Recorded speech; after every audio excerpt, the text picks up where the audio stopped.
हमको ये नहीं देखना कि वो गाड़ी चाहिए मेरे को, ये देखने वो गाड़ी चलाने वाला बंदा क्या करता है, वो कितना काम करता है, क्या वो सुबह जल्दी उठता है, क्या वो पूरा टाइम स्क्रोलिंग करता रहता है। पजल्स नहीं आती जो वो 2 3 साल के बच्चों को भी करवाते हो, मैं वो पजल सॉल्व नहीं कर सकती। ब्रेन फॉगिंग में क्या होता है, आपका इंटेलेक्ट जो होता है, आपका रिस्पॉन्स टाइम वो आपका बहुत ज्यादा डिले हो जाता है। कोने में बैठ के आप चिल्ला रहे हो, मैं उस मोड पे चली गई थी जहाँ पे अगर आप मुझे फूड कोर्ट में जाने के लिए बोलोगे, मैं फूड कोर्ट में नहीं जा सकती थी। इतने सारे लोगों को देख के मेरे को बहुत ज्यादा घबराहट, एंजाइटी, बिल्कुल है ना, पसीने आ जाना या फिर चक्कर आने लगना। तो उसकी प्रोबेबिलिटी कितनी है? उसकी प्रोबेबिलिटी 0 है शुरू में, क्योंकि वो अभी सिर्फ एब्स्ट्रैक्ट है। और जब वो रियलिटी में आ जाएगा तो उसकी होने की प्रोबेबिलिटी 100 हो जाएगी। अब वो 0 से 100 तक का प्रोसेस जो है वो होता है मैनिफेस्टेशन प्रोसेस। वी बिलीव आपका टाइम प्रॉब्लम को बढ़ाना नहीं, उसे सीख कर सॉल्व करने में लगना चाहिए। तुम मुझे टाइम दो, मैं तुम्हें राइट माइंडसेट दूं। तो subscribe Rahul mindset. Hello ma'am, all good? All very good. Ma'am, आज हम बात करने वाले about EI, emotional intelligence, about your नजरिया फ्रेमवर्क, अबाउट हाउ लाइफ आपकी डिप में गई थी और उससे ऊपर आप बाहर निकले हो, और लोगों की लाइफ को भी आप कैसे बेटर कर रहे हो उस बारे में बात करेंगे। मगर जो लोग बात नहीं करते अबाउट प्रॉब्लम्स जो कि सबकी लाइफ में है, स्ट्रेस जिसकी सबकी लाइफ में है, बात नहीं करते हैं। हम तो जी अच्छे हैं, हम तो जी खुश हैं, पॉजिटिव रहो, मस्त रहो, खुश रहो। वो असल में कैसे लाइफ में आएगी उसके बारे में बात करेंगे आज। बिल्कुल।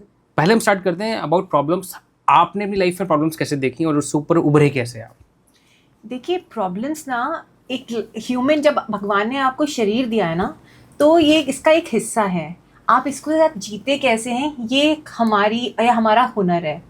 तो लाइफ में प्रॉब्लम्स आती रही हैं और आती जाएंगी। आई एम श्योर कि ऐसा नहीं होता कि अगर कोई बंदा डॉक्टर है तो वो बीमार नहीं पड़ेगा, वो हीलर है तो वो कभी स्ट्रेस में या वो डिप्रेस नहीं होगा। लेकिन सिर्फ फ़र्क इतना सा है कि जब उनके पास जब हुनर आ जाता है ना, तो उससे बाहर कैसे निकलना है, उनको ये सब बहुत आसानी से आ जाता है।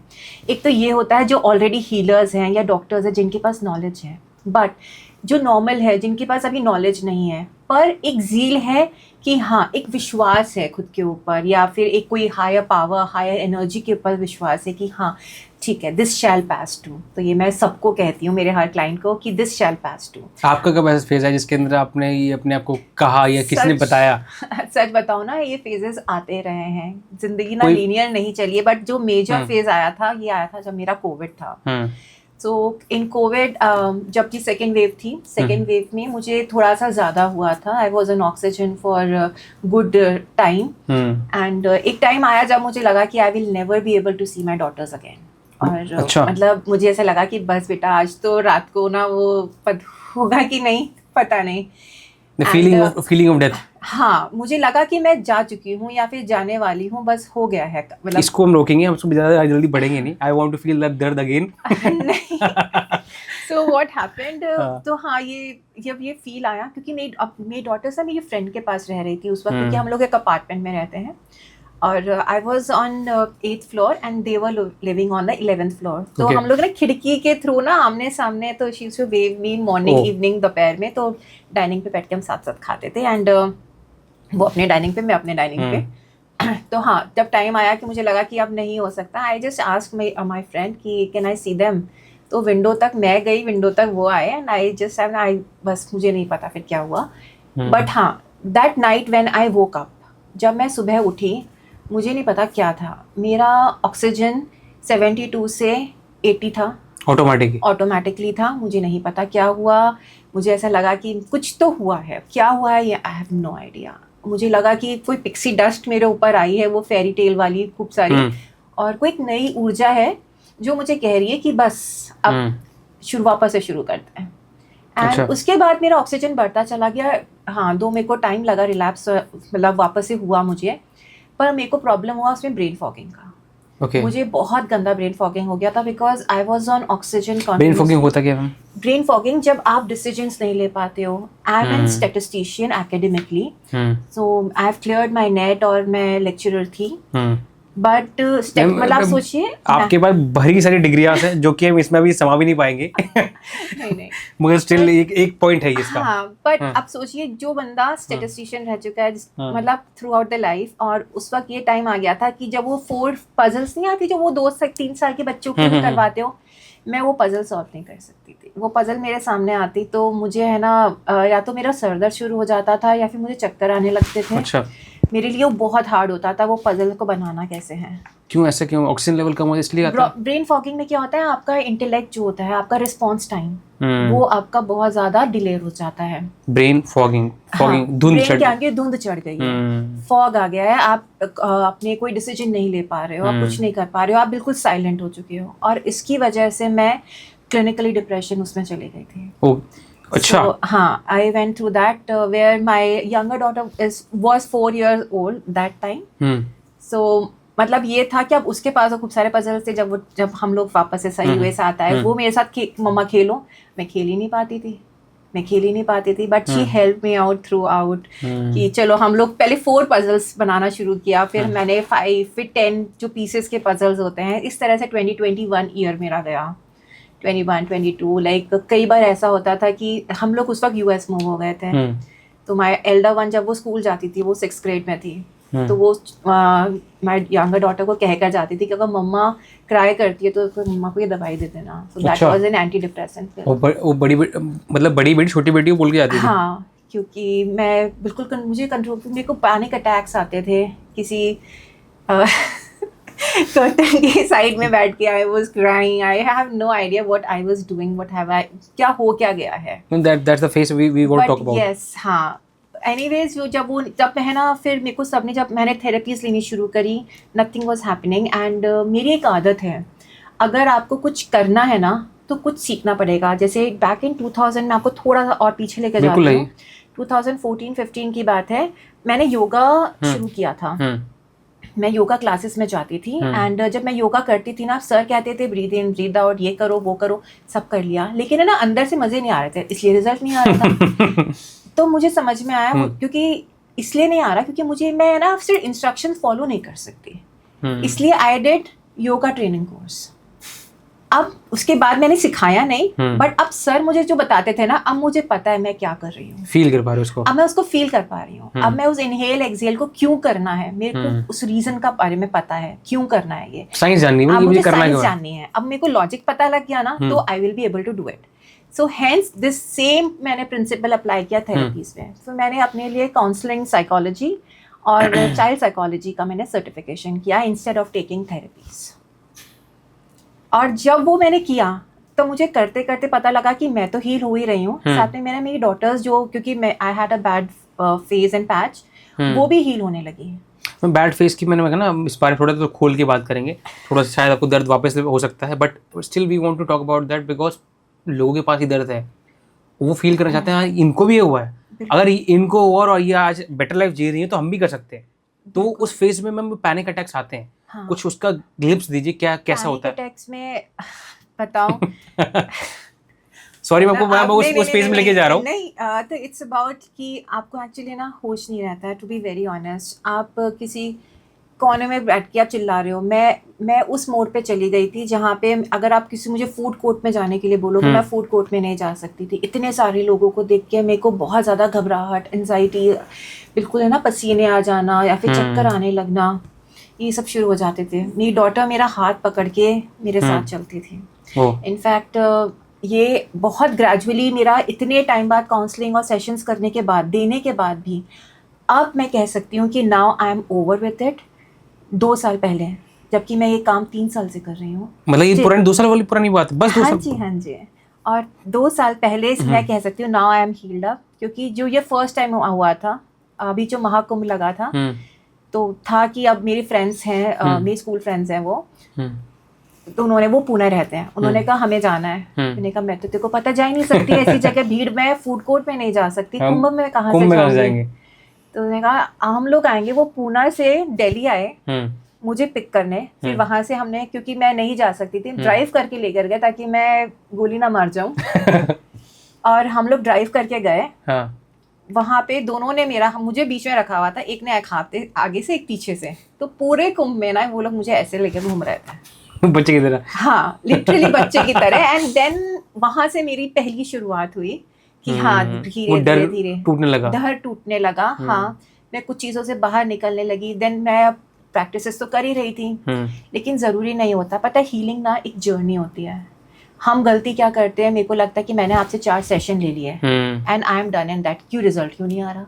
ऐसे नहीं होता। जैसे एक पेड़, एक हर चीज़ ना एक पेड़ की तरह होती है।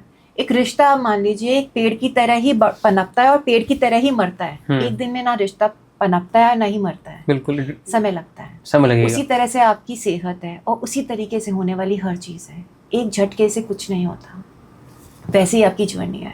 तो मेरी हीलिंग भी वैसे ही चलती रही। जब पेन आता था, कई बार जैसे कोई ऊंची आपके ट्रिगर्स होते हैं, तब मैंने क्या किया, मैंने अपने ट्रिगर्स को आइडेंटिफाई करना शुरू किया कि कौन कौन सी चीज़ है जो मुझे ट्रिगर कर रही है। एक टाइम आता था जब माइग्रेन मुझे इतना गंदा था, मैं दिन में 3 नैक्सटॉम ले रही थी। 3 नैक्सटॉम 500। 500? हाँ, डॉक्टर ने मना किया हुआ था। MRI CT स्कैन सब हो चुका था, ब्रेन में पैच था, सब कुछ सब, बट था मेरे पास कोई ऑप्शन ही नहीं होता था। और अब ये टाइम है, मैंने 6 महीने से हमारे ऑडियंस को नैक्सटॉम 500 करती क्या है? माइग्रेन के लिए होता है वो जनरली। तो माइग्रेन पेन रिलीफ देती है ना वो? It's a pain relief. उसके अंदर मैग्नीशियम होता है और भी कुछ सॉल्ट्स होते हैं, मुझे बहुत ज़्यादा डिटेल में उसका मगर जो बात मुझे बताने वाली वो डिसएडवांटेजेस क्या हैं? अगर आप मतलब 3 जो मैंने बोला ओ कहा, हाँ, 3 मतलब बहुत ज़्यादा है। दवाई होती है। मुझे लगता है आप नैक्सटॉम तो चलिए थोड़ा सा हायर लेवल पे आ गई। अगर आप कॉम्बीफ्लेम या क्रोसिन भी लेते हैं, विच इज़ द सेफेस्ट, जो आप एक प्रेग्नेंट वुमेन को भी दे सकते हैं, वो भी अगर आप एक हद से ज़्यादा लेते हैं तो वो भी आपको नुकसान करती है, पॉइजन बन जाता है वो भी पॉइजन बन जाता है। सेकेंडली, आपका जो थ्रेशोल्ड लेवल है वो बढ़ जाता है। अगर जो मुझे असर 1 गोली से हो रहा है, वो फिर मुझे ग्रेजुअली 2 गोली से होगा, 3 गोली से होगा, 100 mg 500 mg, 1000 mg, फिर लगेगी नहीं, तो फिर वो लगेगी नहीं। फिर आपको हायर डोज या हायर दूसरी आपका सॉल्ट चेंज करना पड़ेगा, आप अडेप्ट हो जाओगे। Then we go on the steroids, तब हम उस पे जाते हैं। I have been through everything. आप स्टेरॉइड्स की बात कीजिए, अच्छा, आप एंटी डिप्रेसेंट्स, वहाँ तक पहुँच गए थे आप? बिल्कुल, स्टेरॉइड्स, एंटी डिप्रेसेंट, मैंने 2 साल एंटी डिप्रेसेंट्स पे रही हूँ।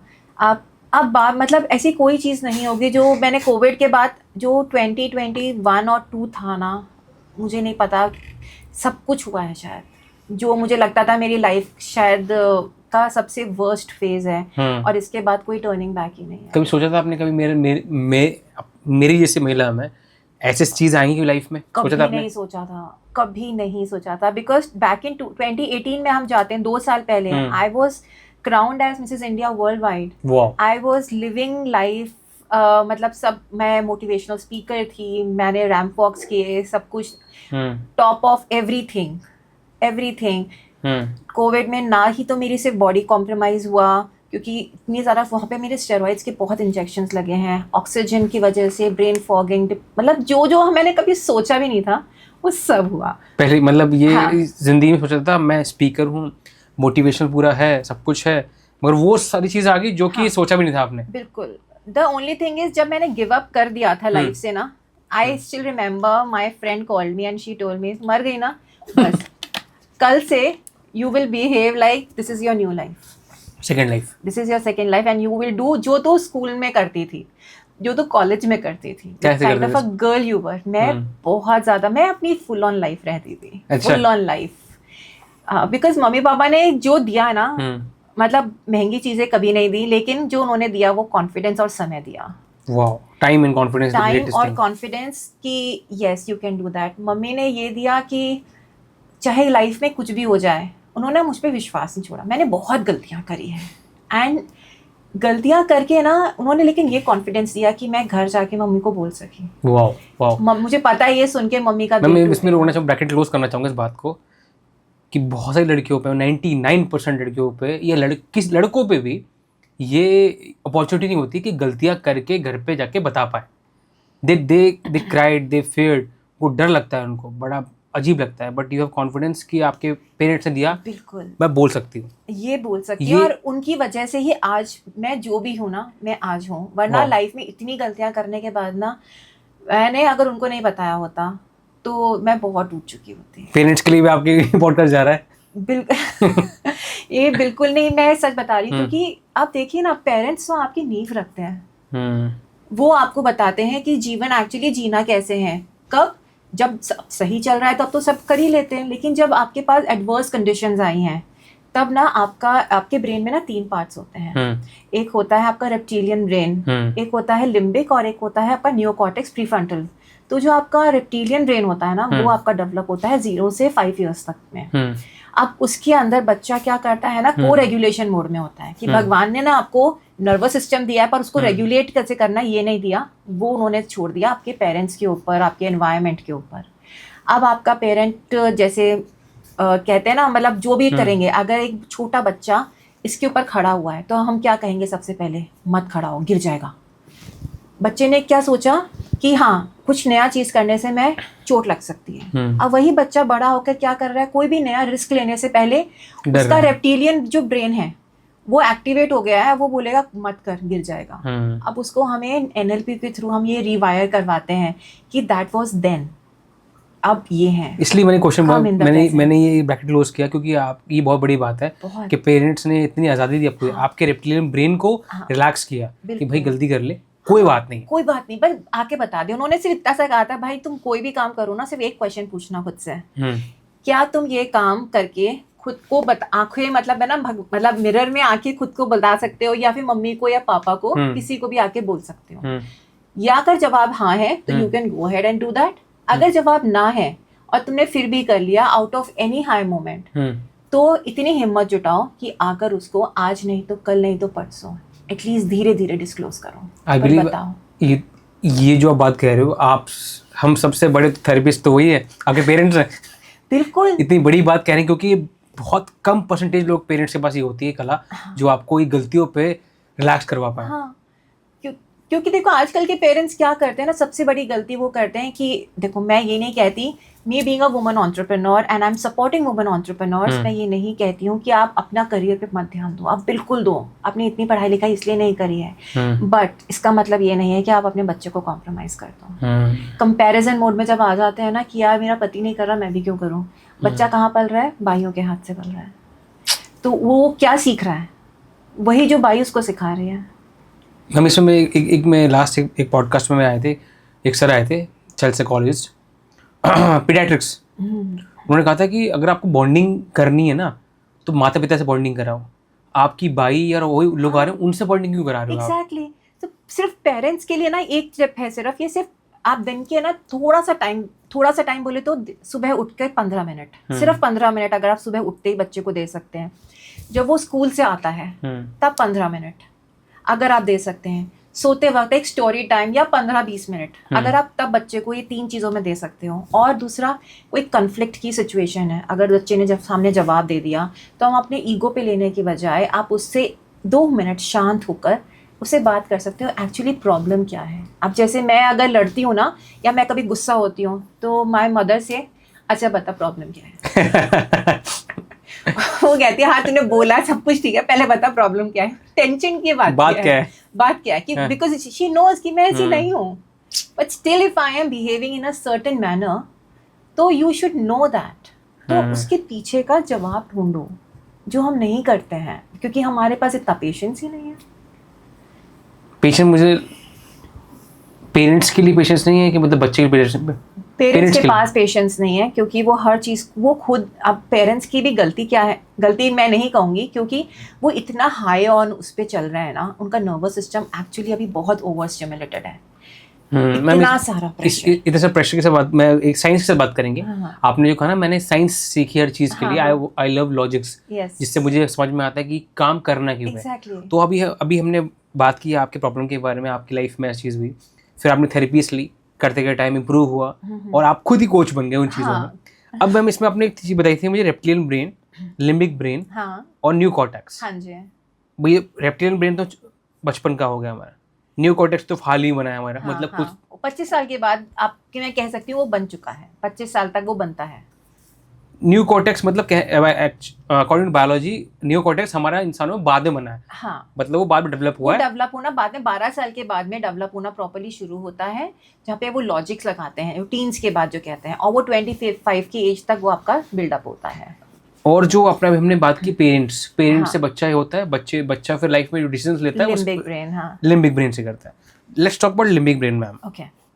उसके बारे में बात करते हैं थोड़ी सी, कैसे किसी के माइंड पे वो घातक हमला कर सकता है। लिम्बिक ब्रेन पहले मैं बताती हूँ होता है कि लिम्बिक ब्रेन इज ऑल आपका एसोसिएटेड होता है आपके इमोशंस से, आपके डिजायर्स से, ठीक है। Reptilian brain has everything to do with survival, कि आपके पास कोई भी प्रॉब्लम आई तो आप सर्वाइव कैसे करोगे, उसको आपकी खुशी, आपके गम, आपके दुख से कोई लेना देना नहीं है रेप्टिलियन ब्रेन को, उसको सिर्फ सर्वाइव करना है। आपका जो लिम्बिक ब्रेन है उसको आपके इमोशंस के साथ मतलब है, कि आपको कैसा फील हो रहा है, आपने किसी ने गुस्सा किया, किसी आपकी डिजायर्स क्या है, आपको किसी के साथ एड्रेस करना है। आप यहाँ पे आप फियर आता है आपके दिमाग में, आप देखो ना 5 साल तक का बच्चा डरता नहीं है, 5 साल के बाद डर शुरू होता है, क्योंकि वो आपका डेवलप होना शुरू हो रहा है लिम्बिक ब्रेन। ओके। तो अब वो भी कैसे आता है, वो बच्चा कैसे सीखता है, वो भी आपका को रेगुलेशन मोड में ही आता है। मतलब आपके पेरेंट्स, आपके टीचर्स, आपका एनवायरनमेंट, आपके फ्रेंड्स, आप क्या देखते हो, आप क्या खाते हो। खाना जब हम बात करते हैं ना, तो मुझे लगता है खाने का मतलब सिर्फ वो नहीं होता जो हम मुंह से खाते हैं और पेट में डालते हैं। खाने का मतलब वो भी होता है जो हम अपनी आंखों से देखते हैं, अपने कानों से सुनते हैं, अपनी स्किन पे लगाते हैं, सेंसेस को इस्तेमाल करते हैं। Everything which we are taking inside is the food, और वो उस फूड से आपका लिम्बिक ब्रेन डेवलप होता जाता है, वो रिवायर होता जाता है। आप उसके ऊपर लिखते जाओ, जैसे कोडिंग होता है, सिंपल सा बात है। आप एक सॉफ्टवेयर बनाते हो, आप सॉफ्टवेयर में क्या करते हो, आप अलग अलग पहले फेज 1 आपने लॉन्च किया, चलो भाई ये हो गया, फिर आपने फेज 2 लॉन्च किया, उसके अंदर थोड़े इमोशंस डाले, ये किया वो किया, और फिर फेज 3 होता है, उसके अंदर आपने लॉजिक भी डाल दिया। तो ये डेवलपमेंट है। और हम क्या कर रहे हैं, हमने बच्चे को ना, हमने इट्स अ नर्वस सिस्टम जो आप इंस्टॉल कर रहे हो। अब ये सोचो, एक नर्वस सिस्टम को आपने ऐसे ही खुला छोड़ दिया, भाई तो अपने आप ही कर ले अपना सिस्टम इंस्टॉल। तो वो जो देख रहा है वो कर रहा है, तो वो वैसे आप कोडिंग भी खुद ही कर रहे हो, पेरेंट आप कोडिंग कर रहे हो खुद। हाँ, कि ये मत कर, ये मत कर। आपने जो बात कही कि ये मत करना गलत हो जाएगा, हाँ, ये मत करना गलत हो जाएगा, ये कोडिंग ही तो है। आप कोड कर रहे हो अपने बच्चे को। जब बच्चा पैदा हो रहा है ना, तो वो कुछ जेनेटिक्स आप लेकर पैदा होता है, लेकिन वो जेनेटिक्स आपके पास, आप उनको रिवायर कैसे करते हो, आप उनको आगे चेंज कैसे कर सकते हो, ये आपके हाथ में है। आप एक सॉफ्टवेयर बना रहे हो, एक वेबसाइट मुझे बनानी है, तो मैं क्या करूँगी, मैं उसके पर 50 बार देखूंगी, मैं देखूंगी कोई बग तो नहीं आ गया, कोई फॉर्म डिलीवरी कैसी है, सब कुछ। और मैं एक बच्चे को, जो उसे कहते हैं हम फ्यूचर है हमारे देश का, इस पूरे संसार का, हम उसको ऐसे ही छोड़ रहे हैं। जो सबसे ज्यादा जरूरी है, जिसपे कोडिंग हो ना, उसको हम बल्कि डरा रहे हैं। उसको हम बता रहे हैं कि दुनिया बहुत खराब है। देश का भविष्य कैसे बनेगा बताइए आप, जब हमारा नर्वस सिस्टम ही हम ट्रेन नहीं है। तो बायोलॉजी से पूरी देश का भविष्य रिलेटेड है। बिल्कुल। अब मैम इसमें एक बात जो हमने जो बात अभी कही है, इस पर मैं रिलेशन डालना चाहूँगा। अगर वो बच्चा, लेट्स से लिम्बिक ब्रेन में उसके कोडिंग इतनी ज़्यादा कर दी गई है, ये बेकार है, सही नहीं है, बच्चा यहाँ मत जा, वहाँ मत जा, ऐसे मत कर। जब वो बच्चा बड़ा होगा, हम कहते हैं ना कि देश को बढ़ना है, तो वो बच्चा करेजियस होगा तो बड़ी डिसीजन ले पाएगा, मगर उसके पास रिस्क टेकिंग कैपेबिलिटी नहीं होगी तो कैसे करेगा वो। देखो, सबसे पहले ना ज़रूरी कोई भी चीज़ के लिए सबसे पहले जो ज़रूरी फर्स्ट स्टेप होता है, मेरे ख्याल से वो होता है अवेयरनेस की। हाँ, मेरे साथ कुछ इशू है। जब 2 जने हैं और 2 जने, एक जना वो डिसीजन लेके आगे बढ़ रहा है, मैं नहीं बढ़ पा रहा, तो क्या प्रॉब्लम है, वो जानने की इच्छा रखना। जब वो जानने की इच्छा रखना, फिर वो पैटर्न को देखना कि क्या प्रॉब्लम है। ऐसी कौन, हमारे अंदर ना इनर वॉइसेस होती हैं। तो एक तो कहता है यार कर ले, एक कहता है तू पागल हो गया, तू पहले भी डर गया था, तू पहले भी ना फेल हो गया, तो वापस क्यों कर रहा है। एक होता है जो बिल्कुल मुंगेरी लाल टाइप्स में होता है, कि वो बैठ के सोचता ही रहता है, करता ही नहीं है। तो हमारे अंदर से नहीं आवाजें आती हैं। मुंगेरी लाल वैसे बेसिकली हसीन सपने आते थे जो सोचता रहता था। एग्जैक्टली। तो यही करते हैं ना हम भाई, करने देखो, एक आवाज आई कि ये मुझे करना है, ये है डूअर की आवाज। एक है थिंकर की आवाज, वो पूरी एनालिसिस करेगा कि तू कब फेल हुआ था, कब क्या हुआ था, फिर वो आपको सारे सिनेरियोज बताएगा। फिर वो आवाज़ आएगी, देखो पता नहीं है 4 साल पहले तूने ये ट्राई किया था और फेल हो गया था, तो वापस से क्यों कर रहा है ऐसी कोशिश। अब जो एक्शन टेकर है वो क्या कहेगा, भाई बता दो करना क्या है, ठीक है, कुछ नहीं करना तो मैं अपनी स्क्रॉलिंग ही करता रहता हूँ, वो बैठ के शुरू हो जाएगा फिर स्क्रॉल करने के लिए। तो ये हमारे अंदर की इनर वॉइस को रिकग्नाइज करना is when the transformation actually starts happening. Ma'am मगर इसमें जो लिमिंग ब्रेन हमने बात कर रहे थे, कोडिंग की हेल्प तो ही है जो अपने पेरेंट्स आपको दी है। हाँ, अगर वो इनर वॉइस जो अंदर बात कर रहा है, अगर वो कोडिंग अच्छी होती, कोडिंग में हमें रिलैक्स मोड दिया होता है कि भैया आप जो मर्जी करो, जो आपके पेरेंट्स ने दिया, हाँ, जो मर्जी करो कैसे, तो उसकी रिस्क टेकिंग कैपेबिलिटी में कितना असर आएगा? बहुत बहुत असर आएगा। लेकिन इसका मतलब ये नहीं होता, न्यूरो एनएलपी का सबसे ब्यूटीफुल फैक्टर ये है कि वो ये बताता है कि आप अपने किसी भी लाइफ के किसी भी एज पे किसी भी फॉर्म में आप इसको वापस से, न्यूरोप्लास्टिसिटी कहते हैं, आप इसको वापस से रीप्रोग्राम कर सकते हैं। वो तो हम ट्रेन करके कर सकते हैं। हाँ, मगर बायोलॉजिकली और नॉर्मली अगर आपको अवेयरनेस नहीं है, आपको अवेयरनेस नहीं इस बारे में, और आपकी कोडिंग ब्रेन में इतनी कर दी गई है कि भैया आपको हर गलती करनी है, गलती हो जाएगी, तो अमूमन मतलब एक नॉर्मली ज़्यादा जो लोग इस लिमिंग ब्रेन से परेशान होंगे, जिनको गलती करने के लिए प्रताड़ित किया होगा, वो आगे बेटर डिसीजन नहीं ले पाएंगे, रिस्क नहीं ले पाएंगे, बड़ी करेज जो वाली चीज़ें नहीं ले पाएंगे। देयर कम्स एनएलपी, जहाँ देयर कम एनएलपी। और ये आपके ना चारों, जो मैं 4 पिलर्स की बात करती हूँ, HRCM which is health, relationship, career and money, ये आपके इन चारों पिलर्स को इफेक्ट करेगा। आप ये मत सोचो कि अगर आपकी हेल्थ एकदम बढ़िया, मैं तो जिम शिम जाता हूँ, मैं तो डाइट वाइट पे पूरा ध्यान रखता हूँ, तो आपका हो सकता है रिलेशनशिप वाला एनर्जी कहीं पे लीक कर रही हो सकता है आपका करियर का, कि आपका मनी डिसीजन आप नहीं ले पा रहे हो। आप ये सोचते होंगे कि अमीर आदमी तो बुरे होते हैं, अमीर आदमी जैसे पैसा आता जाता है वो सेल्फिश होता जाएगा, ऐसा कुछ नहीं होता। आप ये, क्योंकि आपके अंदर वो कैपेसिटी नहीं है, ये बिलीव्स हैं, ये लिमिटिंग बिलीव्स हैं जो आपके अंदर इंस्टॉल किए गए हैं। जरूरी नहीं सिर्फ पेरेंट्स से, बल्कि हमारे एनवायरनमेंट, सोसाइटी, कल्चर, रिलीजन, बहुत सारे एन नंबर ऑफ फैक्टर्स होते हैं जो हमें ये लिमिटिंग बिलीव्स हमारे अंदर इंस्टॉल करते जाते हैं। Let's rewire this ma'am. Rewire कैसे करें इसको? अभी हमने सीखा, बचपन से चीज़ें आती हैं, उसको हम लेके चलते हैं। कुछ खुशकिस्मत होते हैं जो एनएलपी के टकराव में आ जाते हैं, जो मिल जाते हैं, जो जिनको अपने का ना फर्स्ट अवेयरनेस, मुझे लगता है अवेयरनेस भी ऑटोमेटिकली जब आपको कुछ पता हो, कुछ जानकारी, तो आपको आ जाती है। बहुत ऐसे अनलकी लोग हैं जिनको अवेयरनेस हो ही नहीं पाती जिंदगी भर। हाँ, वो इस लूप में चलते चले जाते हैं। उनके लिए मैं ये कहूँगी, जैसे आज हमारी ये वार्तालाप है, हमारा ये कॉन्वर्सेशन है, अगर वो सुन रहे हैं तो नहीं चाहते हम, हमारी जिद है कि सुनाएं उनको हम। तो होता क्या है ना, अब आप ये सुनते हो, आप ये देखिए कि ऐसी कौन सी बात है जो आपको लगता है कि आपसे रिलेट कर रही है, कि यार मैं सुबह मैं इतना सब कुछ कर रहा हूँ लेकिन सुबह थकी भी उठ रही हूँ, मुझे नहीं पता क्यों, जबकि नींद में अच्छे से ले रही हूँ। मुझे नहीं पता कि मैं इतना एक्सरसाइज और इतना डाइट करती हूँ, फिर भी मेरे को तो हवा भी लग जाती है और मैं मोटी होती जा रही हूँ क्योंकि मैं हवा भी खा लेती हूँ। ऐसे तो बहुत पुरानी कहावत है कि मेरे को पानी भी लग जाता है, मेरे को हवा भी लग जाती है। तो ये है कि, या फिर ये है कि भाई बेटा तो गुस्सा करेगा ही, क्यों? क्योंकि बाप भी गुस्सा करता था।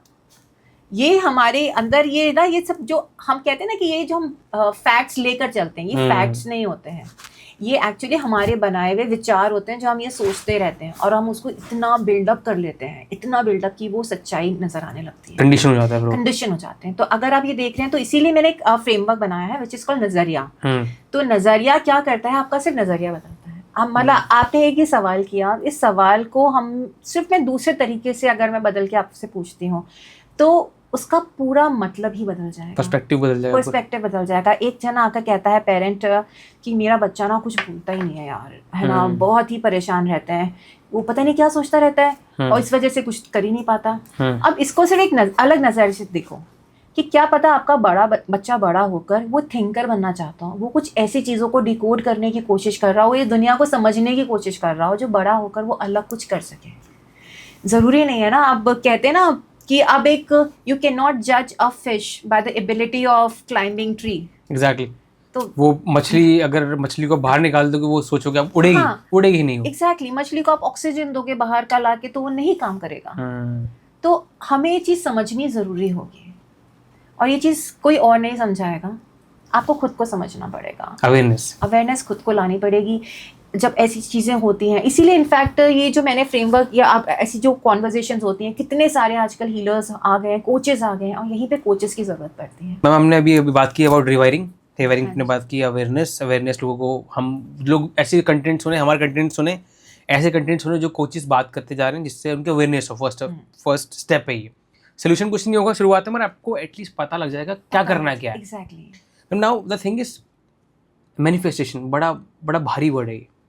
और एक पर्सन बोल रहा है, लेट्स से मेरा दोस्त बोलता है, ललित, उसका नाम ललित है, बोले फालतू बात क्यों करता है ये इनविजिबल है, मैनिफेस्ट कर ले, ये लिया वो लिया, इसको सोच ले, ये मेरा पेन मेरा बहुत एनर्जेटिक है, मेरी डायरी एनर्जेटिक है, इससे मेरे को पैसे की बरसात होगी, ये होगा। मेरे सामने तो है नहीं, ये तो इनविजिबल थिंग है।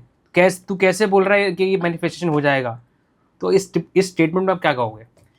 देखिए, सीधा सा हिसाब है, उनको लगता है मैनिफेस्टेशन इज नॉट रियल, है ना, इनविजिबल है, क्योंकि वो कुछ आया नहीं अपने हाँ, पास, क्योंकि उसकी कोई आइडेंटिटी नहीं है। हाँ, उसको पता नहीं है, क्योंकि उसने एक्सपीरियंस नहीं किया।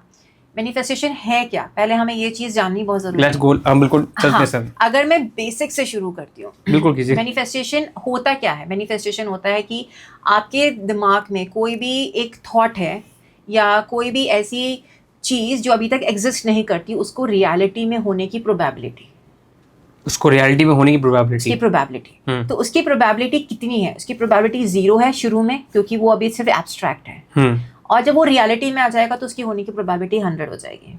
अब वो 0 से 100 तक का प्रोसेस जो है वो होता है मैनिफेस्टेशन प्रोसेस। ओके। अब ये प्रोसेस क्या बताता है आपको? जब आपके अंदर कोई भी डिजायर आए, सबसे पहले क्या होता है? सबसे पहले कोई डिजायर आती है।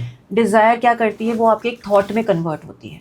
थॉट गया माइंड में, माइंड से वो क्या होता है? एक इमोशन जनरेट करता है।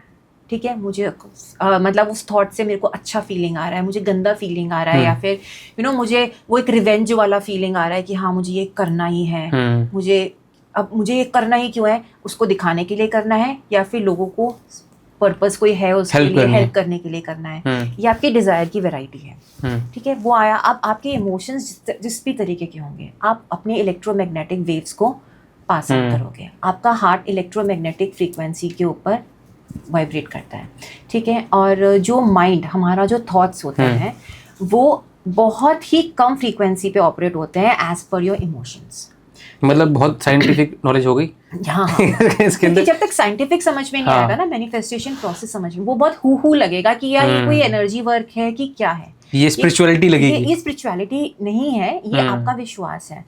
देखिए, अब आइंस्टाइन की इक्वेशन है कि एनर्जी क्या है? Energy and matter can be they are interconvertible. Is equal to mc square.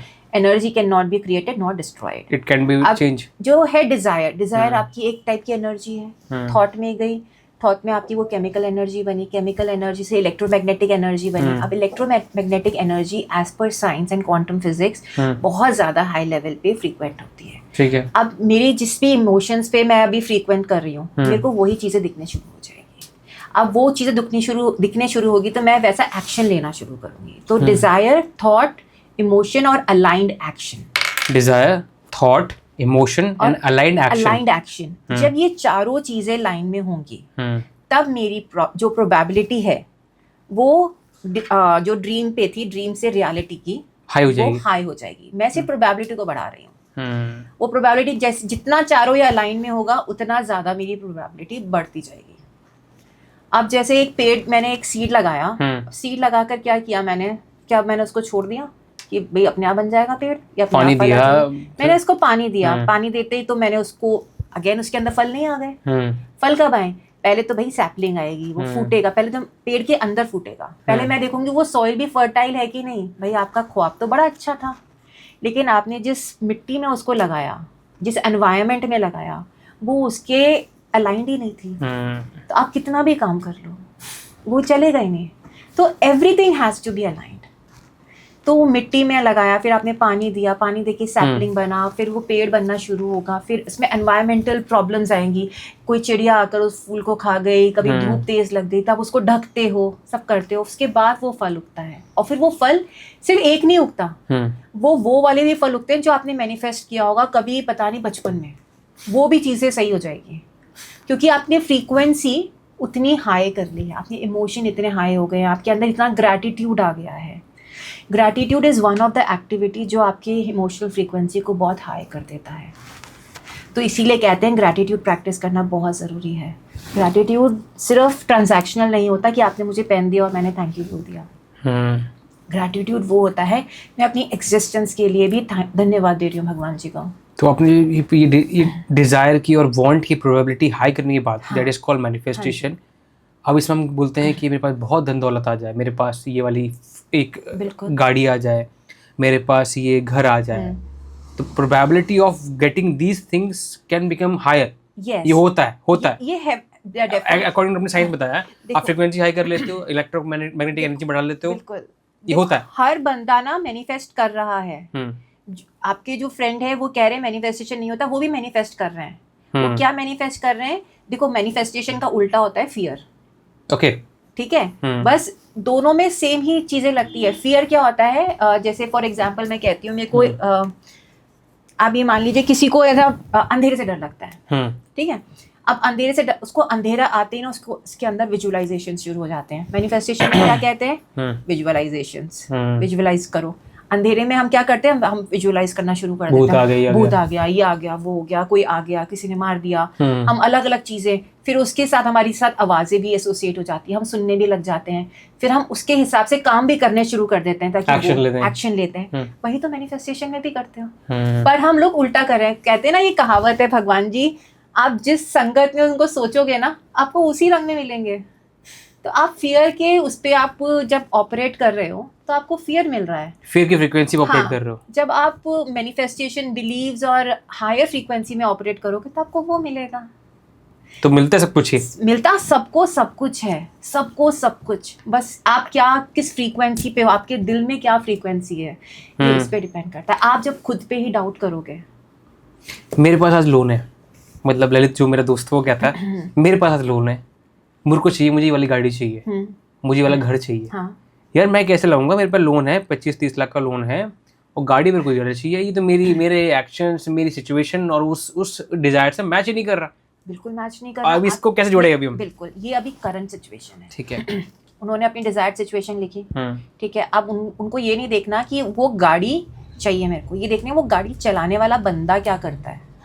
उनको फोकस वो गाड़ी नहीं होना चाहिए, उनका फोकस वो गाड़ी चलाने वाले बंदे पे होना चाहिए। वो बंदा कैसा है, वो कितना काम करता है, क्या वो सुबह जल्दी उठता है, क्या वो पूरा टाइम स्क्रोलिंग करता रहता है, क्या वो पूरा टाइम वो अपने, देखिए मैंने बताया हमारी ना 4 बॉडीज होती हैं और 4 पिलर्स होते हैं, ठीक है। हमारी emotional body, physical body, mental body और spiritual body. Emotional, physical, mental और स्पिरिचुअल बॉडी। जब इन चारों बॉडी अलाइनमेंट में नहीं होती तो हमारा जो पिलर्स है HRCM, health, relationship, career, money, ये चारों डोलता है। या तो एक डोलेगा या चारों डोलेगा। गाड़ी के पहिए। ये 8 चीजों से आपकी पूरी जिंदगी को आप रिफ्रेम कर सकते हो। तो जब आपके अंदर डर है, आपके अंदर सेल्फ सैबोटाज है, आपके अंदर चिंताएं हैं, आप चिंता वाली वरी मतलब अपने अंदर फ्रीक्वेंसी है, तो नहीं होगा। ठीक है, आपको लोन पे करना है, दिस इज योर कंडीशन।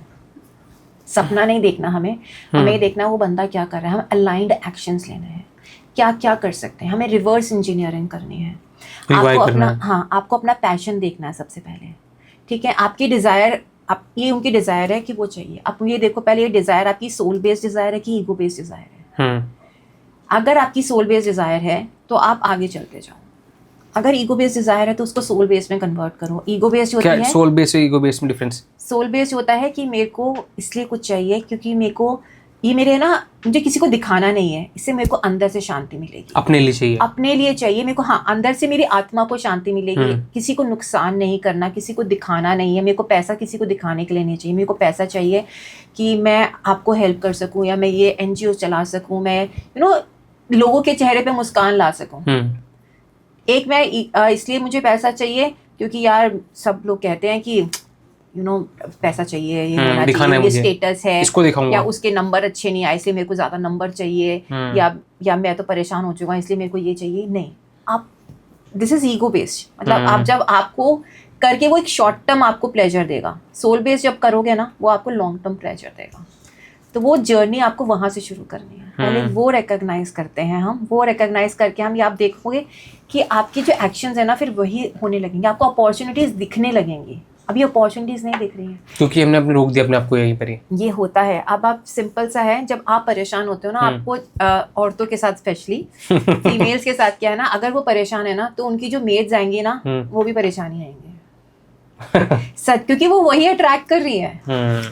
आप वैसा ही अट्रैक्ट करोगे। अब यहाँ तक कि कई लोगों की तो परेशानियां भी सेम आएंगी, तो हम कहेंगे कि यार हम अपनी परेशानी को देखें कि तुम्हारी लेकर बैठे हैं। ये मेरे साथ मैंने इतना देखा है ना, इतना देखा है अपने फ्रेंड्स के साथ, मैं इतना परेशान, फिर जहाँ पे वो खुद पे वर्क करना शुरू करती हैं और हमें सही अलाइन लोग मिलने लगते हैं। तो सिंपल है, आपको अपॉर्चुनिटीज अभी इसलिए नहीं दिख रही क्योंकि आप अपॉर्चुनिटीज को देख ही नहीं रहे हो। मैं लोन में हूँ और मैं अगर वो उसको सोच रहा हूँ, डेट देख रहे हो, आप डेट देख रहे हो तो आपको क्या मिलेगा? डेट फ्रीक्वेंसी मिल रही है, आपको डेट एनर्जी वो मैच कर रहे हो आप। हाँ एग्जैक्टली। और जो आपने कहा जो पर्सन जिसके पास वो गाड़ी है उसकी फ्रीक्वेंसी से हमें मैच करना पड़ेगा, जो क्या सोच रहा है। एग्जैक्टली। मगर मैम इसमें ये आता है कि यार मैं कैसे करूँ, मेरे हालत तो तबाह हो रखी है, मतलब करनी पड़ेगी। अलाइंड एक्शंस, ग्रेजुअल और माइक्रो एक्शंस। मैं एक साथ जयपुर अगर मुझे जाना है ना तो मैं एक साथ जयपुर में देख ही नहीं सकती, पर मैं क्या देख सकती हूँ, मैं अगले आने वाला 100 मीटर या 200 मीटर देख सकती हूँ। मुझे सिर्फ उतना सा ही करना है। मुझे हर 100 मीटर या 200 मीटर चल के मुझे रुकना है, मुझे और आगे 200 मीटर का रास्ता तय करना है, और ऐसे करते करते मैं अपना 250 किलोमीटर तय कर लूंगी। हमारे साथ प्रॉब्लम क्या होती है, हमें एक साथ फल चाहिए। अगर पेशेंस नहीं है, फल चाहिए एक साथ में। आपने जो पहले किया हुआ है भाई, उनको भी तो समतल आने में, इवन आने में टाइम लगेगा, उतना हमें करना नहीं होता। तो हमें सिंपल सा एक फंडा है, बहुत ही खुद पे विश्वास करो। जितने भी अगर आप ये कहते हो कि मैं ये कर नहीं सकता, मेरे को ये मिल नहीं सकता, मेरी तो किस्मत में नहीं है, मेरा टाइम खराब चल रहा है, ये सब चीज़ों को आप छोड़ दो। तो भाई ललित जो आप सुन रहे हो, तो ये ध्यान रखना जो मुझे मिल नहीं सकता, मेरा टाइम खराब चल रहा है, मेरा तो होगा ही नहीं, मेरे साथ तो सारा यही होता है। तो आप वही अट्रैक्ट कर रहे हो ना, तो वही हो रहा है जो आप। और फिर पता इसमें बोलते भी हैं कि यार मैंने देखा, मैंने बोला था ना, मेरे साथ यही होगा, और यही होता है मेरे साथ, क्योंकि आपने वही बोला था। क्योंकि आपने वही बोला था, सिंपल सी फंडा है। आपने अट्रैक्ट वही कर लिया, आपने वही अट्रैक्ट कर लिया। तो इसी तरीके से आपके कॉर्ड जुड़ते चले जाते हैं और आप आगे बढ़ते चले जाते हो। देखिए यूनिवर्स ना, जो हमें पता है कि सबके लिए उसके पास सब कुछ है। अब एक कमरे में 3 आदमी हैं, उसकी मम्मी ने उनको कहा कि बेटा बाहर बारिश हो रही है, आप अपना अपना बर्तन भर के ले आओ। ठीक है, एक जना लेकर गया चम्मच, एक लेकर गया गिलास, एक लेकर गया बाल्टी। अब बाल्टी वाला इतना पानी लेकर आया, वो इतना और वो इतना। चम्मच वाला गुस्सा होके बैठ गया कि मेरे को तो इतना ही दिया यूनिवर्स ने, क्योंकि आपका बर्तन ही छोटा था। वाह, ग्रेट एग्जांपल। आपको अपना होराइजन बढ़ाना पड़ेगा, आपको ये देखना पड़ेगा कि ऐसा मैं क्या कर सकता हूँ, मुझे दूसरों से ज्यादा खुद पे ध्यान देना पड़ेगा। हम मैक्सिमम कंपैरिजन मोड में जीते हैं, हम दूसरों पे ज्यादा ध्यान रखते हैं। आप सोचिए, भगवान ने हमारी हर फिंगरप्रिंट भी अलग बनाए हैं, तो हर बंदा अलग बनाया है। आप जो ऑपरेट कर रहे हो मैं नहीं कर सकती, आपकी अपनी क्वालिटीज है, मेरी अपनी क्वालिटीज है। हमें अपनी क्वालिटी वाले बंदे वही अट्रैक्ट करने हैं, वहीं से आपको अपॉर्चुनिटीज मिलेंगी और आपको खुद की चीज़ों को बिल्डअप करना है। तो अगर इसमें कोई लिमिट नहीं है, आपका अगर घड़ा बड़ा हो, आपकी क्वालिटी बड़ी हो, तो आप अनलिमिटेड, मैं ये क्वेश्चन पूछने वाला था आपसे कि मैम ये कोई लिमिट है कि मैं 2 करोड़ कमा पाऊंगा, 20 करोड़ कमा पाऊंगा, या 500 कर पाऊंगा? मैं तो ये कहती हूँ कि जो स्मार्ट गोल्स होते हैं कि आप मैनिफेस्ट, आप हमेशा रियलिस्टिक गोल्स करो। मैं कहती हूँ प्लीज आप अनरियलिस्टिक गोल को मैनिफेस्ट करो, बिल्कुल हद से बाहर, बिल्कुल हद से बाहर। क्योंकि रियलिस्टिक तो ठीक है, वो तो किसी ने किया तो आप कर ही लोगे। अब आइंस्टाइन था, जब उसने बनाया, प्लैंक थ्योरी बनाई, और जितने भी हमारे जो बेस्ट से बेस्ट डिस्कवरी और इन्वेंशंस हुए हैं, क्या उन्होंने कभी राइट ब्रदर्स कभी सोचा था? नहीं सोचा ना, बिल्कुल सोचा था, तभी तो उन्होंने कुछ अलग किया। तो आप लेकिन खुद को रोको मत। अब आइंस्टाइन क्या कहते हैं, उन्होंने जब जब थॉमस एडिसन उन्होंने बल्ब का आविष्कार किया था, उनका बल्ब का ऑलमोस्ट 1000 अटेम्प्ट्स उनको लगे थे। तो he said it, he reframed it very nice. जब उन्होंने कहा कि आप 1000 बार फेल हो गए, उन्होंने कहा नहीं, मुझे 1000 तरीके बल्ब नहीं बनाने के पता चल गए, पता लग गए। एग्जैक्टली। तो अब ये देखो ना, सिर्फ एक सेंटेंस ही तो बदला है, एक माइंडसेट ही है भी। हाँ, वाई मी की जगह व्हाट नाउ करना है। आपका एक्सीडेंट हो गया, हे भगवान क्या कर दिया, आज मैं ही मिला था तुझे, मेरे को तो इम्पोर्टेंट मीटिंग में जाना था। इसकी जगह ये सोचो कि भगवान ने शायद मेरी एक तो जान बचा ली, बहुत बुरा हो सकता था, दूसरा हो सकता है वो मुझे थोड़ा समय देना चाहता है कि अब तू बैठ के सोच कि क्या कर रहा है, कुछ गलत कर रहा होगा। तो ये उनके तरीके होते हैं। exactly. तो विश्वास सबसे बड़ी चीज है। इसमें हमें एक बड़ा सबसे बड़ा रोल जो हमने कहा पेशेंस और अनरियलिस्टिक गोल बनाना है, धैर्य पेशेंस में सेम ही बात हो गई, आपको करेज रखना है, आपको हिम्मत रखनी है। इसमें ईआई का बड़ा रोल है, इमोशनल इंटेलिजेंस का बड़ा रोल है। तो how a person can improve their emotional intelligence? पढ़ के सीखें, राहुल माइंडसेट देख के सीखें, आपको देख के सीखें, कैसे सीखें emotional intelligence? Rahul mindset definitely, क्योंकि आपके बहुत सारे हम जो माइंडसेट पे बातें करते हैं, और मुझे ऐसा लगता है सिर्फ एक चीज़ सीख कर ना आप कुछ नहीं कर सकते हो। आपको हर चीज़ का ना क्योंकि ह्यूमंस की आदत होती है, वो हर जगह से थोड़ा थोड़ा थोड़ा अडेप्ट करते हैं। जो मेरे को अलाइंड हुआ, मैंने वो एब्जॉर्ब कर लिया। लेकिन सबसे पहले जो आपको करना है, उनको एब्जॉर्ब करना है। उसको सिर्फ सुनकर आपको किसी को पास कर देना या फिर छोड़ नहीं देना है, उसको एब्जॉर्ब करके इम्प्लीमेंट करना है, जो बहुत ज़्यादा ज़रूरी है। अब इमोशनल इंटेलिजेंस होता क्या है? अगर इमोशनल जैसे मैंने आपको बताया, हमारी एक बॉडी होती है, इमोशनल बॉडी भी। अब इमोशनल बॉडी में आपकी जो हार्ट की फ्रीक्वेंसीज होती हैं, आप इट्स ऑल अबाउट दैट। और इसके अंदर ये इतना मेजर टॉपिक है, लेकिन हाँ, इसके अंदर मैं सिर्फ एक चीज बताना चाहूँगी, ब्रीफ करेंगे क्योंकि इसमें बात करेंगे 2-3 साल लग जाएंगे बात करते करते। एग्जैक्टली, ये बहुत ही सुंदर और पूरा एक पॉडकास्ट बन सकता है। लेकिन हाँ, इसकी एक एक्टिविटी है जो मैं जरूर बताना चाहूंगी, विच इज ग्रैटिट्यूड। प्लीज, अगर आप ग्रैटिट्यूड को इम्प्लीमेंट करते हो तो आप अपनी फ्रीक्वेंसीज, अपनी इमोशनल इंटेलिजेंस को ऑलरेडी इम्प्रूव कर रहे हो। अब ग्रैटिट्यूड कैसा होता है? वो नहीं होता जो हम सिर्फ करते हैं ट्रांजैक्शनल। एक वो होता है जो हम करते हैं कोई भी मतलब हमारे मुंह से जैसे अभी आपने मेरे को ये दिया, मैंने आपको थैंक यू बोला, इट्स लाइक ट्रांजैक्शनल। दूसरा हो गया कि अगर मेरा एक्सीडेंट होने वाला है, कुछ भी होने वाला, मेरे मुंह से एकदम से थैंक यू गॉड, बचा लिया आपने। एक वो ग्रैटिट्यूड हो गया अपने अंदर से, मतलब वो अपने आप निकल के आए। और एक तीसरा होता है जब हम अपने एग्जिस्टेंस के लिए भगवान जी को थैंक यू बोल रहे हैं। आप सोचिए कितनी बड़ी गैलेक्सी है, यूनिवर्स, अर्थ, इतने सारे देश में इतने सारे शहर में इतना बड़ा ये, और हम एक कोने में, एक कमरे में बैठ के हम लोग जिंदा हैं, हम बात कर रहे हैं। ये हमारे एग्जिस्टेंस के लिए इससे बड़ा और क्या हो सकता है? कितना रेयर मोमेंट है ये। पता नहीं कितने करोड़ों अरबों सालों में फिर आएगा ये मोमेंट, या आएगा कि नहीं आएगा ये भी नहीं पता। और हमें जीवन सिर्फ 100 साल के लिए मिला है। मैं एक 100 साल भी नहीं है, 100 साल भी नहीं कि अभी जो आपने कहा था कि वो जो उस टाइम अपनी 72 ऑक्सीजन रह गई थी, exactly. क्या पता अगले दिन नहीं रहती। बिल्कुल। और आज देखिए ना, आजकल किसी के कुछ नहीं पता है। तो आप इस चीज के लिए जब आप थैंक यू बोलते हो भगवान को, तो आप अपने आप हायर फ्रीक्वेंसी में ऑपरेट करने लग जाते हो। अब जैसे आप हायर फ्रीक्वेंसीज में, आपके इमोशंस ऑलरेडी डेवलप होने लगे हैं। जब आप सिंपैथाइज भी करते हो, आप लोगों को समझते भी हो, आप लोगों को सिर्फ इसलिए नहीं देखते कि तूने ऐसा कहा, आप ये देखते हो अगर तूने ऐसे कहा है तो किस रीजन से कहा होगा। एवरीथिंग हैज, हम कहते हैं कि हर जना जो एक्ट कर रहा है ना, उसके पीछे उसका एक पॉजिटिव इंटेंशन है। इवन क्रिमिनल जो होता है, वो क्राइम अगर कर रहा है, हम ये नहीं कहेंगे वो सही है कि गलत है, लेकिन उसको एक पॉजिटिव, उसको कुछ मिल रहा है, उसको एक पॉजिटिव, उसको एक अच्छा लग रहा है, या तो उसको किसी को मार के उसको अच्छा लग रहा है, या कुछ कोई प्रॉब्लम है उसके लिए वो अच्छा है, उसके लिए वो अच्छा है। एक पॉजिटिव इंटेंशन से वो कोई काम कर रहा है।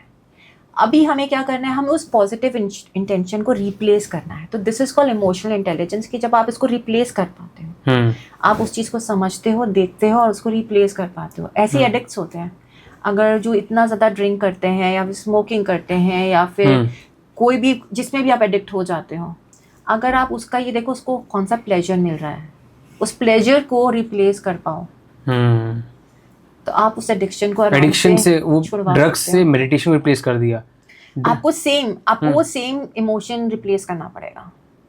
अच्छा, मेरे को अगर किसी चीज से कुछ इमोशन मिल रहा है, मेरे को जैसे अगर से I am drinking a lot, और मेरे को उससे मिल लगता है कि मैं एक अलग ही उसमें जोन में चले जाते हैं, हम खुद से जुड़ जाते हैं, या फिर हम ट्रांस में चले जाते हैं जब लोग बोलते हैं, तो उस स्टेट में आप और क्या क्या तरीके हैं जाने के। ओशन में मैंने लाइन, बड़ी अच्छी लाइन कही थी उन्होंने, पीना भी अच्छी चीज़ है, कोई गलत तो नहीं है, कोई गलत नहीं है, मगर उससे बड़ी समाधि वो है कि आप मेडिटेशन में जाओ, आप उसको मैच कर पाओगे, आपके इमोशन को मैच कर पाओगे। और ये मैं आपको बताती हूँ, अगर हम खुद से जुड़ जाते हैं, जब हमारे अंदर अवेयरनेस आती है ना, अगर आज पहले जब मैं मेडिटेशन करती थी ना, मुझे इतना समझ में नहीं आता था, लेकिन when I know the science behind it and when I am teaching, तो अब मुझे समझ में आता है कि अब when my daughter comes and hug me, I feel a different kind of rush in my body, which is the वाला ऑक्सीटोसिन जो रिलीज हो रहा है। अब हर बंदे के टच से झप्पी जो बोलते हैं ना, जादू की झप्पी, जादू की हाँ, झप्पी। मैं उसको बोलती हूँ कि you have the best जादू की झप्पी, तेरे से जितना ऑक्सीटो, मैं उसको कहती हूँ give me my oxytocin, तो she knows it कि, और this is what when you start getting aware of your body, तो इमोशनल इंटेलिजेंस ये सब चीजें ना इंटरलिंक्ड है, पता है। Everything is all mind game. आप अपने माइंड को समझोगे, माइंडसेट को रीसेट करोगे, जस्ट फर्स्ट स्टेप लेकिन अवेयरनेस है। एग्जैक्टली मैम, मैंने कहा था 2-3 साल लग जाएंगे इस बात को करते करते। हाँ, बिल्कुल। आई वांट टू एक एक बुक बताने वाला हूँ जिस वीडियो की लास्ट में आएगी। उससे पहले हम कुछ बात करने वाले हैं और इस सारी चीज़ को समराइज करते हैं। हमने बात की आज अबाउट न्यू नज़रिया, अबाउट हाउ आप किस 72 ऑफ ऑक्सीजन से बाहर आए, 80 पे आए, उसके बाद आपको टाइम लगा, थेरेपीज लिए आपने, बहुत कुछ किया आपने। आप एक टाइम पे एक ब्यूटी पेजेंट थे, आप एक टाइम पे स्कूल में एक बहुत खुश मिजाज पर्सन थे जो जिसको देख के बोलते ये बंदी बड़ी खुश है, ये बढ़िया है, ऐसे थे। वो पर्सन जो कभी सोच नहीं सकता था इस फेज़ में आने, वो उस फेज़ में आ गया। तो ऐसे हर कोई भी आ जाता है। आपने उस फेज़ से बाहर निकले अपने आप को थेरेपीज़ के थ्रू। आपने उस टाइम पे एंटी डिप्रेशन के मतलब होलसेल में आपने सारी दवाइयाँ ली, स्टेरॉइड्स पे भी आ गए, भर के मतलब चट्ठा भर दिया उसका, आपने फार्मेसी दुकान घर पे ले आए। उसके बाद भी मेडिसिन हेल्प नहीं आई, आपकी help I, holistic help I जो कि NLP है, माइंडसेट है, लर्निंग है, अंडरस्टैंडिंग है, योग है, सब कुछ मिला के आपने सीखा, करते करते ऊपर आया। हमने इससे बात की, नियोकॉर्टेक्स से बात की, हमने लिम्बिक ब्रेन की बात की, कैसे लिम्बिक ब्रेन आपके जीवन की डिसीजन पे हेल्प करता है या डिस्ट्रॉय करता है। क्या हमने बात की अबाउट रिवायरिंग, कैसे आप अपनी रिवायरिंग कर सकते हो। आपने HICR की बात की, that is called health HRCM, health relationship career money, health relationship career and money, इसके बारे में बात की हमने। ये पिलर्स हैं लाइफ के, ये कोई भी लीक करेगा तो आपकी पिलर्स हिल जाएंगे। बिल्कुल। हमने बात की कैसे आपके इमोशनल, मेंटल, स्पिरिचुअल और फिजिकल सब कुछ ये कैसे हेल्प करते हैं आपकी लाइफ में आपके माइंडसेट के थ्रू। हमने इसमें बात की ग्रैटिट्यूड के बारे में, EA के बारे में बात की, किस तरीके से आप ग्रैटिट्यूड से अपनी फ्रिक्वेंसी को बढ़ा लेते हो, बिल्कुल, अपनी पॉजिटिव एनर्जी को बढ़ा लेते हो। और ग्रैटिट्यूड यही नहीं होता कि आपने थैंक यू बोल दिया, जी आपने मुझे दे दिया। आप जीवन में जी रहे हो, आप सुबह जग रहे हो, आप जिंदा जग पा रहे हो, आप खुश हो पा रहे हो, आप एक लाइफ बीइंग हो, उसका भी ग्रैटिट्यूड। हाँ, बिकॉज आज मैं जो आपके सामने बैठी हूँ ना, ये उसी बीमारी का नतीजा है। अगर मैं वो नहीं होती, वैसा नहीं होता, तो बता भी नहीं पाते, आज मैं आपको बता नहीं पाती, आज मैं हील नहीं कर पाती अगर मैंने उस चीज को समझा नहीं होता। एग्जैक्टली। हमने और सीखा कि मैनिफेस्टेशन कैन बी हैपन, और वो अनरियलिस्टिक, जितना बड़ा आप घड़ा लेके जाओ, यूनिवर्स आपको देगा। बिल्कुल देगा। आप चम्मच लेके जाओगे तो चम्मच में देगा, अगर आप थोड़ी छोटी सी कटोरी लेके जाओ कटोरी में देगा, बाल्टी ले जाओ बाल्टी में देगा। It just up to you. आप अपनी फ्रीक्वेंसी बढ़ाइए, उस डिज़ायर गोल के पास उस फ्रीक्वेंसी को मैच कीजिए, अपने एक्शन मैच कीजिए, जिससे आप आपने एक बात कही, सोल और ईगो, ये 2 तरीके की चीज़ें होती हैं, डिज़ायर्स होती हैं। अगर आप सोल में जाते हो, सोल में किसी की हेल्प करने की भावना, आपका पर्पस मीट होता है, और ईगो में किसी को दिखाना होता है। हाँ। अगर आप सोल की तरीके से जाते हो तो आप किसी की हेल्प करके बेटर बन सकते हो और कुछ भी पा सकते हो। बिल्कुल। आप मैनिफेस्ट कर सकते हो। जो ललित जो बोल रहा था कि भैया कुछ नहीं होगा, मेरे पास डेप्ट है और मेरे पास लोन है और मैं वो पा नहीं सकता, वो भी पा सकता है with A matching of frequency. बिल्कुल। और लास्ट आपने कहा ग्रैटिट्यूड। हम जाते जाते ब्रीफ करना पड़ेगा, ख़त्म करना पड़ेगा। इस श्लोक में हम चाहते हैं कि हम कहते हैं चूरन्स, क्या चूरन्स आप देना चाहेंगे जो लोग अपने बॉटल में मिला के पिएं और अपने माइंड को बेटर करें? कुछ मैसेजेस हमारे ऑडियंस को। सबसे पहले हम है ना, हर चीज़ में गलती निकालते रहते हैं। एक इसे कहते हैं मिसलटाइल सिंड्रोम, जहाँ पे हम कुछ कमी है ना, उस पे हमारा दिमाग जाता है। और ये कोई आपकी गलती नहीं है कि आप ये देख रहे हो, क्योंकि हम वैसे ही रिवायर्ड हैं। बट आप ये देखिए कि आपके पास क्या है, और ये नहीं होने की वजह से कितनी सारी चीज़ें और अलग बदल सकती हैं। आपको सिर्फ अपना नज़रिया बदलना है। दूसरा, अगर आपको लगता है कि आपके पास कुछ कमी है, तो आप ये देखिए कि यह ख़राब टाइम चल रहा है, तो दिस शैल पास टू। जब अच्छा समय गया है ना, तो ख़राब समय भी जाएगा, और ख़राब समय अगर आया है ना, तो वो कुछ सिखा कर ही आपके पास जाएगा, ऐसे नहीं जाएगा। तीसरा, जब ख़राब समय आता है तो हमें लगता है कि हम हार गए हैं, मतलब थक गए हैं, फियर ऑफ फेलियर जिसे कहते हैं, पर मेरी नज़र में ना फेलियर जैसी कोई चीज़ होती ही नहीं है। होती ही नहीं है। Failure is just a feedback, either you win और यू क्विट। आपने एडिशन वाली बात कही थी ऑलरेडी। बिल्कुल। उस आप हाँ, या तो आप विन करोगे या आप क्विट करोगे। अगर आप कहीं पे फेल हो जाते हो तो प्लीज डिसहार्टन मत होइए। आप ये देखिए कि क्या कमी रह गई थी, हम वो वापस कर सकते हैं, हम वो वापस कर सकते हैं। भाई चीट ही कर सकती है बार बार करके, तो हम क्यों नहीं कर सकते। और सबसे महत्वपूर्ण बात, कोई आपका ध्यान से देखिएगा, कोई आपका दुश्मन नहीं है। आपके सबसे बड़े दुश्मन आप खुद हैं। जब हम अपने आप को कह देते कि मैं ये काम नहीं कर सकता, ये मेरे लिए नहीं बना हुआ, ये तो पॉसिबल ही नहीं है, ये मुझे नहीं आता। एक छोटी सी कहानी है जो मैं सबको बताती हूँ। इंडियन कल्चर में, इंडियन में क्या होता है, जब जो छोटे छोटे एलिफेंट्स होते हैं ना, उनको है ना एक वुडन पेग में और एक रस्सी से बांध दिया जाता है। अब वो रस्सी इतनी मजबूत होती है कि वो छोटे जो बेबी एलिफेंट है उसको पुल कर, उसको मतलब वो रोक के बांध के रख सके। अब जब वो एलिफेंट बड़ा हो जाता है 5,000 किलो का, इतना बड़ा कि वो पेड़, बड़े बड़े पेड़ गिरा सकता है, वो भी उसी पेड़ के तने से बंध के रहता है, उसी रस्सी से। क्यों? क्योंकि बचपन से उसको सिखा दिया गया है कि तू इस रस्सी को नहीं तोड़ सकता। बस।